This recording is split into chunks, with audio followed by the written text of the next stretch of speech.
इससे भी ज़्यादा कहीं ज़्यादा इसकी वैकेंसी की इसकी गई थी और यहाँ पे हाई तोबा मचा था कि भाई ओबीसी की इतनी कट ऑफ का है ना कि कुल फॉर्म कितने भरे गए थे यहाँ पर। कुल फॉर्म जो आपको फाइट देखने को मिलेगी लगभग आपका 34 लाख बच्चों ने। मान लीजिएगा कि आप पूछ रहे थे कि सर रो मार्क्स कैसे चेक करें, मैं बता दूं आपको। मान लीजिए आपने 100। जय हिंद दोस्तों, स्वागत है आपका पंकज फौजी स्टडी ग्रुप पर। आज की वीडियो में बात करने वाले हैं कि आरपीएफ, जी हाँ आरपीएफ में कांस्टेबल की जो वैकेंसी आई थी जो 2025 की अभी चल रही है, उसका फिजिकल को लेकर बहुत सारी चीज़ें मार्केट में न्यू है, उसके बारे में बात करेंगे। तो बात करेंगे आपकी कट ऑफ के बारे में। सबसे पहले आपकी कट ऑफ के बारे में होगी, क्योंकि बहुत सारे बच्चे पूछ रहे थे कि कट ऑफ क्या रहने वाली है। सबसे पहले तो ये होगी, एक आपके रो स्कोर को लेकर बात होगी कि आपके रो स्कोर कैसे होगा। उसके बाद बात होगी आपकी फिजिकल की कट ऑफ, ये होगी विदाउट नॉर्मलाइजेशन। ये विदाउट नॉर्मलाइजेशन की बात करेंगे, क्योंकि देखिए नॉर्मलाइजेशन में किस तरह से नंबर बढ़ते हैं उसको मैं अलग से बता दूंगा, लेकिन अभी हम बात करेंगे विदाउट नॉर्मलाइजेशन, ठीक है। उसके बाद बात करेंगे हम कि कितने कैंडिडेट, कितने बच्चे फिजिकल के लिए क्वालिफाई होंगे, ठीक है। हम बात करेंगे फिजिकल के लिए कितने गुना बच्चे को बुलाया जाएगा और किस तरह से बुलाया जाएगा, क्या उनकी क्राइटेरिया रहने वाली है। क्राइटेरिया के बारे में बात करेंगे कि उसके मापदंड क्या होंगे, किस तरह से आपको बुलाया जाएगा। बहुत सारी चीज़ें इस वीडियो में बात करने वाला हूं। तो चलिए वीडियो को शुरू करते हैं without any wasted your time.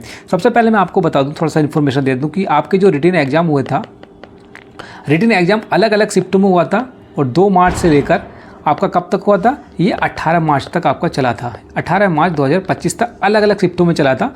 उसके कुछ ही दिन बाद आपकी जो आंसर की आई थी वो कब आई थी, आपकी 24 मार्च 2025 को आपकी आंसर की आ गई थी। आपने सभी ने अपने रो मार्क यहाँ पे देखे थे, जो रो मार्क्स थे यहाँ पर आपने देखे थे आंसर की वजह से। उसके बाद देखिए रो मार्क्स देखे थे और ये जो टोटल वैकेंसी थी ना आपके पास थी 4208 वैकेंसी के आसपास आपकी वैकेंसी थी। और उसी के हिसाब से ये मेल और फीमेल दोनों ही कैंडिडेट इसमें अप्लाई कर सकते थे। तो इस हिसाब से अगर देखा जाए ना कि कुल फॉर्म कितने भरे गए थे यहाँ पर, कुल फॉर्म जो आपको फाइट देखने को मिलेगी लगभग आपका 34 लाख बच्चों ने फॉर्म भरे थे। यहाँ पर 34 लाख बच्चों की टोटल फाइट थी। और पेपर की हम बात करें, पेपर किस तरह से था, क्योंकि देखिए कट ऑफ यहीं से निकलेगी। कट ऑफ के लिए 3 सब्जेक्ट आपके पास थे, 3 में से आपको 35 नंबर के 2 सब्जेक्ट थे। वो किसके थे, मैथ का था ये और आपके थे रीजनिंग के, ठीक है। 2 सब्जेक्ट ये हो गए और एक हो गया आपका 50 नंबर का क्या था, आपका जीके था। टोटल मिला के आपको 120 नंबर के थे। क्योंकि काफ़ी बच्चे बोल रहे थे कि सर हम तो अपने रो मार्क्स चेक ही नहीं कर पा रहे हैं, कैसे करना है। और आपको 1.5 घंटे का यहाँ पर समय मिला था। और उसमें से भी निगेटिव मार्किंग कितनी थी, निगेटिव मार्किंग आपकी यहाँ पर देखने को मिली थी 1/3 की। और ये बहुत हैवी निगेटिव मार्किंग होती है। अब मान लीजिएगा कि आप पूछ रहे थे कि सर रो मार्क्स कैसे चेक करें, मैं बता दूं आपको। मान लीजिए आपने 100 क्वेश्चन सही किए हैं, आपके 100 क्वेश्चन क्या सही हैं और गलत क्वेश्चन कितने हैं। अगर यहाँ से देखा जाए कि गलत क्वेश्चन है आपके 20, ये आपके गलत क्वेश्चन हो गए, ये रॉन्ग क्वेश्चन, ठीक है, ये रॉन्ग क्वेश्चन आपके हो गए। और 1/3 की निगेटिव मार्किंग है, तो इसकी 1/3 तो ये आ जाएगा 6.66 के समथिंग आपका ये आ जाएगा।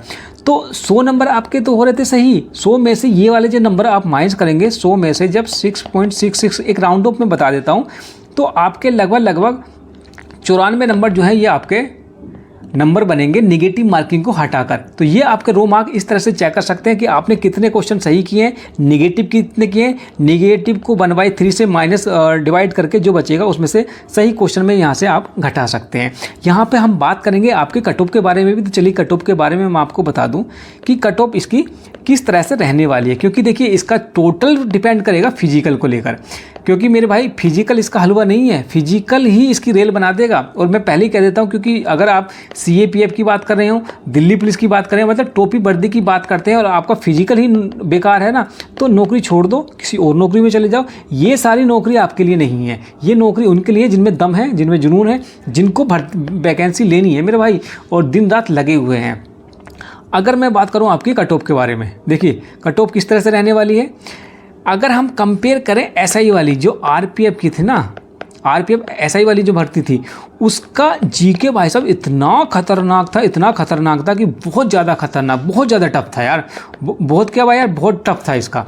और ये जो पेपर है ना कांस्टेबल वाला, ये कांस्टेबल वाला जो था वो मॉडरेट टू मतलब इजी टू मॉडरेट था, इजी टू मॉडरेट था, इसमें कोई दिक्कत नहीं थी, इजी टू मॉडरेट था। लेकिन जो एसआई वाली जो वैकेंसी थी, एसआई वाली वैकेंसी मेरे भाई बहुत ज़्यादा हार्ड थी, इसका जीके तो बहुत ज़्यादा हार्ड था। तो उससे कंपेयर करें एसआई वाली जो भर्ती थी उसकी जो जनरल वाली कट ऑफ थी कितनी थी, 75 थी आउट ऑफ 100, 75% थी आउट ऑफ 100। तो उससे कांस्टेबल की वैकेंसी अगर देख रहे हैं आप और एसआई वाले की इतना टफ होने के बाद भी 75 जा रही है, तो ये मान के चलिए कि भाई साहब कांस्टेबल वाले का तो आप अनुमान लगा लीजिएगा कि कितनी जाने वाली है। कट ऑफ मैं आगे बताऊंगा आपको, कट ऑफ मैं जल्दी ही बताने वाला हूँ आगे कि कितनी रहने वाली है। कुछ और फैक्टर मैं बता दूँ कि फिजिकल में लेकर फिजिकल में कितने बच्चे पास होंगे या कितने बच्चों को बुलाया जाएगा, एक बार ये देख लेते हैं। तो देखिए आपकी कुल वैकेंसी कितनी है,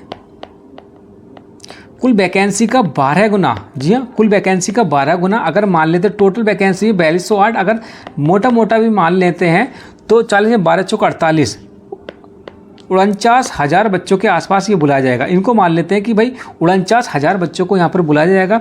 और ये कट ऑफ डिपेंड करती है कि कितने बच्चे फिजिकल को पास करेंगे, क्योंकि मैं पहले भी कह रहा हूँ कि भाई साहब फिजिकल ही रेल बना देगी। मैं उन वर्डों का यूज नहीं करना चाहता कि बहुत ज़्यादा हार्ड हो जाएगा, क्या क्या कुछ है। और जो बैच बनता है ना, बैच में से मान के चलो 10 से या 15 ही बच्चे पास होते हैं और एक बैच में 80 से 100 बच्चों को दौड़ाया जाता है, इसमें में से 10 से 15 बच्चे पास होते हैं। तो आप लगा लो कि मेरे भाई कि कितनी मेरिट ऊपर जाएगी, कितनी मेरिट नीचे जाएगी। अभी बात करेंगे मेरिट की भी, अभी बात करेंगे आपकी कट ऑफ के बारे में, जो आपकी मनपसंद टॉपिक है कि कितना है।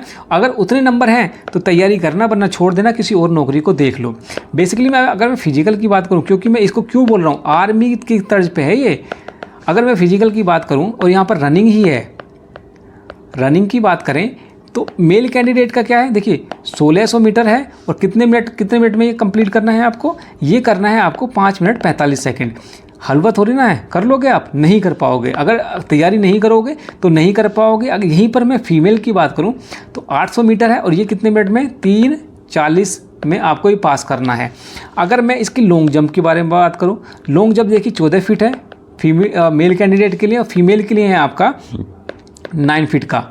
उसके बाद हाई जंप की बारे में बात करें, हाई जंप इनका कितना है, 4 फीट का है, और फीमेल के लिए कितना है, ये है आपका 3 फीट का। ये आपका फिजिकल है बेसिकली। और सबसे ज़्यादा जो बच्चे निकलते हैं वो यहाँ पर निकलते हैं। अगर आपका यहाँ पर 5:45 आ रहा है तो मान के चलिए 5:30 अगर ग्राउंड में आता है तभी आप इसको क्वालिफाई कर पाएंगे। यहाँ पर आप क्वालिफाई नहीं कर पाएंगे, यहाँ पे आप इतना घर में आ रहा है तो फंस जाओगे, इतना आता है तभी आप मान के चलो कि आप इसको क्वालिफाई कर पाएंगे, क्योंकि मेरे भाई बहुत ही हाई इसकी रहने वाली है। सिलेक्शन लेना बहुत हलवा है, सिलेक्शन बहुत इजी है। अगर आप इसके 1 to 5 स्टेप को फॉलो करते जाएंगे तो प्रोसेस जो है ना इसका क्या है, रिटन एग्ज़ाम पास करो, उसके बाद क्या है, फिजिकल दो, अगर फिजिकल में दम है उसके बाद मेडिकल में जाओगे, मेडिकल को क्वालिफाई करोगे, रिव्यू मेडिकल में जाओगे। तो अगर एक एक सीढ़ी को आप पॉजिटिवली पकड़ के चलेंगे और आपको पता है कि यार मुझे नौकरी लेनी है, तो है कुछ नहीं इसमें, बिल्कुल ईजिली हो जाएगी। अब मैं बात करूं डेट ऑफ फिजिकल का, आपका फिजिकल कब से हो जाएगा, फिजिकल जो मुझे लगता है कि 20, जी हाँ 20 जून से आपका स्टार्ट हो जाएंगे। और आपके पास अब ज़्यादा समय नहीं है, 2 से देखिए क्या चल रहा है, अभी अप्रैल चल रहा है, 15 अप्रैल है, 15 अप्रैल से जून मान के चलिए, 15 जून, अप्रैल, मई, जून, तो 2 मंथ के पास आपके पास समय है, 2 मंथ का समय है। आप, मुझे लगता है कि फिजिकल आप क्वालिफाई कर लेंगे, चाहे आपकी रनिंग हो, चाहे आपका लॉन्ग जंप हो, हाइट हो। हाइट में रह गया है, हाइट क्या है, देखिए अगर मैं हाइट की बात करूं आपकी, तो हाइट है मेल कैंडिडेट के लिए 165 सेंटीमीटर और फीमेल के लिए है आपका 157 सेंटीमीटर। ये जनरल ओबीसी वाली है, एससी की, एसटी की और जो पहाड़ी एरिया से बिलोंग करते हैं उनके लिए अलग अलग है। तो ये तो मैंने नॉर्मली बता दी आपको कि इतनी रहने वाली है। अगर मैं यहाँ पर बात करूँ आपकी कट ऑफ के बारे में, देखिए कट ऑफ की लास्ट ईयर की कट ऑफ मैं यहाँ पे पिक्चर लगा दूंगा, यहाँ पे पिक्चर लगा दूंगा, आप देख लीजिएगा। और उसमें सबसे ज़्यादा एक यूआर की थी, ओबीसी की थी, इससे भी ज़्यादा कहीं ज़्यादा इसकी वैकेंसी की इसकी गई थी। और यहाँ पे हाई तो मचा था कि भाई ओबीसी की इतनी कट ऑफ कैसे चली गई, तो सबसे ज़्यादा यहाँ पर गई थी। और यूआर से भी कम यूआर की से भी ज़्यादा गई थी ओबीसी की, तो ओबीसी की पिछली बार ज़्यादा गई थी, उसीलिए हाई तोबा मचा था। और इस साल देखिए पिछली बार क्या था, जो भी था जोन वाइज बना था, तो इस बार क्या है, इस बार जोन वाइज नहीं बनेगा, इस बार क्या है एक ही मेरिट बनेगी, इस बार पूरी एक ही मेरिट बनेगी और कैटेगरी वाइज बनेगी। जैसे यूआर की हो जाएगी, ओबीसी की हो जाएगी, उसके बाद एससी एसटी की हो जाएगी, और उस तरह से रहने वाली है। तो चलिए मैं आपकी एक बार डिटेल दिखा देता हूँ कि आपकी जो मेरिट है वो किस तरह से रहने वाली है। इसके बारे में बात कर लेते हैं, आपकी कट ऑफ के बारे में। कट ऑफ किस तरह से रहने वाली है 2025 की, ये देखिए मैं पहले ही बता देता हूँ, ये विदाउट नॉर्मलाइजेशन है, इसमें कोई भी नॉर्मलाइजेशन के मार्क्स नहीं जोड़े गए हैं। यहाँ पर बात कर लेते हैं आपकी कैटेगरी की, उसके बाद आपकी मार्क्स की बात कर लेते हैं। उसके ये मतलब मेल कैंडिडेट हैं, और ये आपकी फीमेल कैंडिडेट यूआर हो जाएगा, उसके बाद ओबीसी हो जाएगा, उसके बाद ईडब्ल्यूएस हो जाएगा, उसके बाद एससी हो जाएगा, और उसके बाद एसटी हो जाएगा। अब आप देखते रहिए कि आप अगर इतने नंबर लाते हैं तभी आप 72 टू 76, अगर इतने नंबर आप लाते हैं तो मान के चलिए आप फिजिकल के हकदार हैं। यहीं पर हम बात करें आपको 65 नंबर, ये अप्रोक्स बता रहा हूँ, ये नहीं कि भाई मेरा गलेवान पकड़ लोगे आप कि भैया आपने तो इतना बताया था क्यों नहीं आया, ये अप्रोक्स है। अगर आप इतने नंबर लाते हैं तो आप फिजिकल के लिए तैयारी स्टार्ट कर दीजिएगा। वहीं पर हम बात करें ओबीसी की तो 68 से 71 नंबर, और यहीं फीमेल की बात करें तो 71 नंबर, और यहीं फीमेल की बात करें तो 60 टू मतलब मान के चलो कि 62 से 63 नंबर आपके पास हैं, तो आप स्टार्ट कर दीजिए फिजिकल। ईडब्ल्यूएस की मेल की बात करें तो 70 से 72 नंबर हो जाते हैं, वहीं फीमेल की बात करें तो 58 टू 60 नंबर ईडब्ल्यूएस के हो जाते हैं। एससी की बात करें तो 66 से आपके 68 नंबर, 66 से 68 नंबर, और फीमेल की बात करें आपके तो 56 टू 58 नंबर, और एसटी की कैंडिडेट की बात करें तो 60 से लेकर आप मान के चलो कि 65 नंबर, और फीमेल की बात करें तो 54 से लेकर 56 नंबर। अगर ये मार्क्स आपके आते हैं, अगर ये मार्क्स जो मैंने बताए हैं, तो मान के चले कि आपका फिजिकल निकलना मतलब फिजिकल पे ही डिपेंड है, और ये मार्क्स है तो फिजिकल की तैयारी स्टार्ट कर दीजिएगा, क्योंकि आपके पास अभी भी 2 मंथ का समय है मेरे भाई, आप इसको बड़े ईजिली पास कर लेंगे। तो 2 मंथ है, कोई भी गलती मत कीजिएगा जिससे कि आपको दिक्कत हो। मैंने आपको सारी क्राइटेरिया बता दी है, सारा डिटेल। मुझे नहीं लगता कि अब आरपीएफ कांस्टेबल से रिलेटेड आपकी कोई भी डाउट बचा होगा। ठीक है, मैंने अभी तक तो सब कुछ बता दिया, तो इस वीडियो में इतना ही रखते हैं, अगले वीडियो में मिलते हैं, तब तक के लिए जय हिंद।